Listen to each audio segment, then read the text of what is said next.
Hello students, welcome to the Sun Academy. आज की इस वीडियो में हम डिस्कस करेंगे MDCAT 2025 के हवाले से जितनी भी अपडेट्स हमें मिल चुकी हैं उनके हवाले से हम डिस्कस करेंगे। क्या इस बार MDCAT सबसे ज़्यादा डिफ़िकल्ट होगा? क्या 2025 में जो MDCAT होगा वो MDCAT यानी कि ऑनलाइन एग्ज़ाम होगा? क्या इस बार आपको सारे प्रोविंसेस की बुक पढ़ने की ज़रूरत है? तो ये सारे सवालों के जवाब इस वीडियो में मैं देने वाला हूँ और बाकी जितनी भी अपडेट्स हमारे पास हैं उनको हम डिस्कस करेंगे। अब रिसेंटली PMDC ने जो MDCAT रिफॉर्म कमेटी बनाई है उसमें क्या डिसीजंस लिए गए हैं इनको हम यहाँ पर देखेंगे। उससे पहले जितने भी चैलेंजेस फेस कर रहे थे जो करंट MDCAT का सिस्टम है उसमें क्या क्या ऐसी चीज़ें थी जो PMDC ने देखा कि ये एग्ज़ाम के जो लेवल है उसको गिरा रही है। एग्ज़ाम के सिस्टम के अंदर जितनी भी प्रॉब्लम्स थी वो उन्होंने हाईलाइट की हैं, जैसे कि varying difficulty level across the provinces. सारे प्रोविंसेस के अंदर जो MDCAT का डिफ़िकल्टी लेवल है वो सेम नहीं था, बल्कि किसी के अंदर MDCAT बहुत डिफ़िकल्ट आ रहा था तो किसी के अंदर MDCAT बहुत ही ईजी आ रहा था। तो ये डिफ़िकल्टी लेवल को भी मेंटेन करना था, बराबर करना था।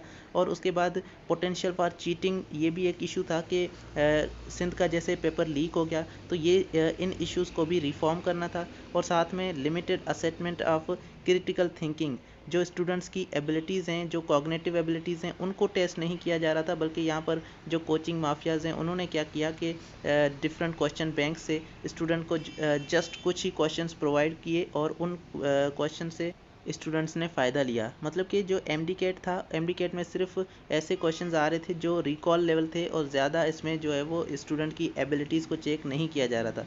तो इस बार जो MDCAT होगा उसमें बहुत ज़्यादा आपको कॉन्सेप्चुअल पेपर मिले।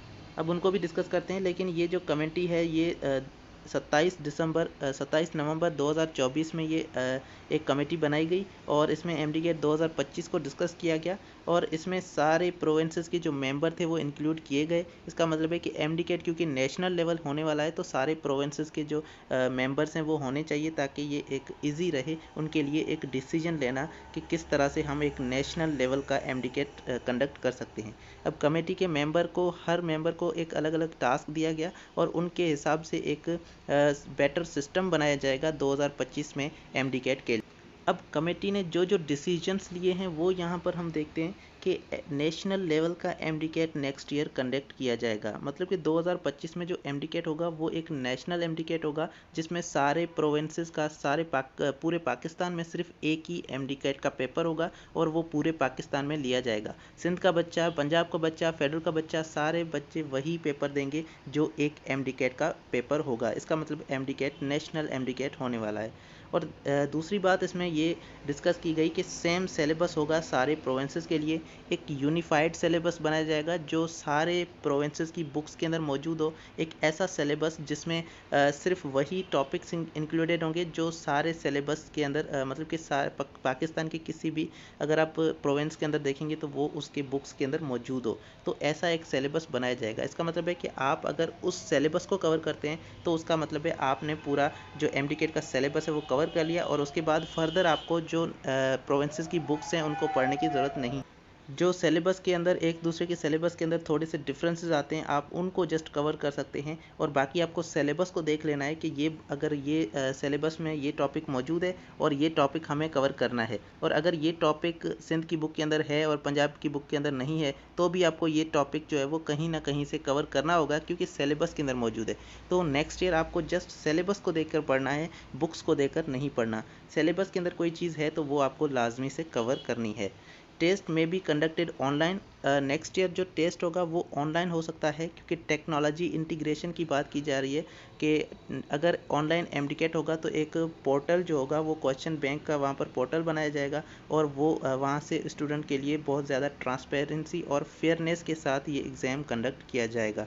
MDCAT will be conducted immediately after the intermediate exams. और ये भी एक डिसीजन लिया गया है कि MDCAT को 2025 के जो इंटरमीडिएट के एग्ज़ाम्स होंगे, जो 12वीं के एग्ज़ाम्स होंगे उसके फ़ौरन बाद MDCAT को कंडक्ट किया जाएगा ताकि जो ट्यूशन माफियाज़ हैं जो 2-2 4-4 महीने पढ़ा कर बच्चों से बहुत बड़ी बड़ी फीसेस ले रहे होते हैं उनसे कॉम्बैट किया जा सके, उनके असर को कम किया जा सके। और इस तरह से जो स्टूडेंट्स ने 12th के अंदर फर्स्ट ईयर इंटर के अंदर जो पढ़ा होगा वही टेस्ट किया जाएगा। स्टूडेंट की कितनी एबिलिटीज़ हैं, स्टूडेंट ने कितना जो फर्स्ट ईयर इंटर के अंदर पढ़ा है उसके बेस पर ही एग्ज़ाम होगा। MD कैट की आपको अलग से प्रिपरेशन नहीं करनी होगी, मतलब कि डायरेक्टली स्टूडेंट की एबिलिटीज़ को चेक किया जा रहा है। उसके बाद क्वेश्चन बैंक, एक इम्प्रूव्ड क्वेश्चन बैंक प्रोवाइड किया जाएगा और स्टूडेंट की एबिलिटीज़ को चेक करने के लिए मतलब एक ऐसा क्वेश्चन बैंक बनाया जाएगा जिसमें सिर्फ कॉन्सेप्चुअल क्वेश्चंस हो और ऐसे क्वेश्चंस हो जिससे स्टूडेंट की एबिलिटीज़ चेक हो रही हो। ऐसा ना हो कि जस्ट आपको कोई चीज़ रट के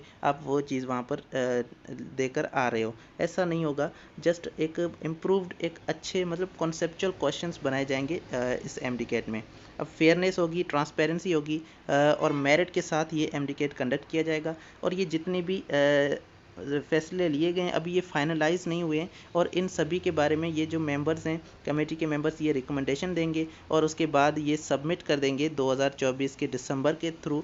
और उसके बाद जो है आपके पास एक फ़ाइनल डिसीजन आएगा और उसके हिसाब से आपको पता चलेगा कि ये सारी चीज़ें आया इम्प्लीमेंट हो रही हैं या फिर नहीं हो रही हैं। तो ये जस्ट सजेशंस हैं और लास्ट में इनका डिसीजन जो है वो आएगा, तो तब ही हम फाइनलाइज़ कर सकते हैं कि वाकई नेक्स्ट ईयर ये सारी चीज़ें इम्प्लीमेंट हो। अब एक्शन प्लान इन्होंने बनाया है, कमेटी के मेंबर्स को अलग अलग टास्क दिए हैं जिनके हिसाब से ये सारी चीज़ें जो है वो कवर की जाएंगी। तो ये जो कंप्लीट कमेटी थी इसको 3 सब कमेटीज़ के अंदर डिवाइड किया गया है, जिसमें MD कैट सिलेबस कमेटी है, उनमें 4 मेंबर्स हैं और वो MD कैट के सिलेबस को मेंटेन करेंगे कि किस तरह से ऑल प्रोविंसेस के अंदर, सभी प्रोविंसेस के अंदर हम एक सेंट्रलाइज्ड सिलेबस जो है वो लाएँ और उससे हम सेंट्रलाइज्ड टेस्ट ले पाएँ। और दूसरी जो कमेटी है, सब कमेटी, वो ई असेसमेंट प्रोजेक्ट कमेटी है और इनमें 3 मेंबर्स हैं और ये एक सिक्योर क्वेश्चन बैंक पोर्टल को बनाएंगे, मतलब कि एक ऐसा पोर्टल जहां पर क्वेश्चन बैंक मौजूद होगा और इसमें टेक्निकल जो स्पेसिफिकेशन चाहिए और साथ में कितनी कॉस्ट लगेगी हमें इलेक्ट्रॉनिक MD कैट या फिर जिसे हम ऑनलाइन टेस्ट कहते हैं, तो उसको कंडक्ट करने के लिए कितनी कॉस्ट लगेगी, कॉस्ट एस्टिमेट्स के हिसाब से ये जो है कमेटी काम करेगी। तो ये कमेटी के काम हैं। और जो थर्ड कमेटी है ये MD CAT policy document committee है और ये रूल्स और गाइडलाइंस देगी नेशनल MD कैट को कंडक्ट करने। तो इन द लास्ट हम ये कह सकते हैं कि नेक्स्ट ईयर जो MD कैट होगा वो थोड़ा सा डिफ़िकल्ट और थोड़ा सा टफ पेपर होगा, क्योंकि उसमें जो बच्चे रट्टा लगाने वाले हैं या जिन्होंने बोर्ड एग्ज़ाम के अंदर जस्ट रट्टा लगा के जो पास हुए हैं वो इस MD कैट को सही से पेपर उनका अच्छा नहीं, क्योंकि इसमें जो क्वेश्चन होंगे वो एक तरह के कॉन्सेप्चुअल और एप्लीकेशन बेस्ड क्वेश्चन होंगे जो आपको उसके लिए अलग से प्रिपरेशन करनी होगी।